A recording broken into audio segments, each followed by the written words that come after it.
বাংলাদেশ যশোর সদর থানা শাখার পক্ষ থেকে জানাই আন্তরিক শুভেচ্ছা ও অভিনন্দন। ইসলামী যুব আন্দোলন আজকে 9ম বছরে পদার্পণ করেছে। এই 9 বছরের মধ্যে ইসলামী যুব আন্দোলন সমগ্র দেশের মধ্যে একটি বিপ্লবী সংগঠন হিসেবে আত্মপ্রকাশ করেছে। যুব আন্দোলন বাংলাদেশ এত অল্প সময়ের মধ্যে এত জনবান্ধব, জনকল্যাণ এবং সাংগঠনিক দিক থেকে এত শক্তিশালী হয়েছে, বাংলাদেশের ইতিহাসে অন্য কোনো যুব সংগঠনের ব্যাপারে এমনটা বলা যায় না। শুধু সাংগঠনিক শক্তি নয়, ইসলামী যুব আন্দোলন বাংলাদেশ সমগ্র বাংলাদেশে সমস্ত যুবকদের মধ্যে একটা আলোড়ন সৃষ্টি করেছে।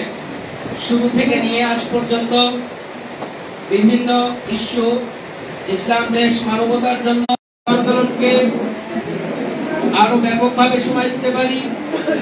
ইসলামী যুব আন্দোলনের যে দায়িত্ব কর্তব্যগুলো আমাদের মধ্যে আছে, আমরা সেগুলোকে যদি পরিপূর্ণভাবে পালন করি তো ইসলামী যুব আন্দোলন, ইসলামী আন্দোলন বাংলাদেশের প্রধান শক্তিতে রূপান্তরিত হবে ইনশাআল্লাহ।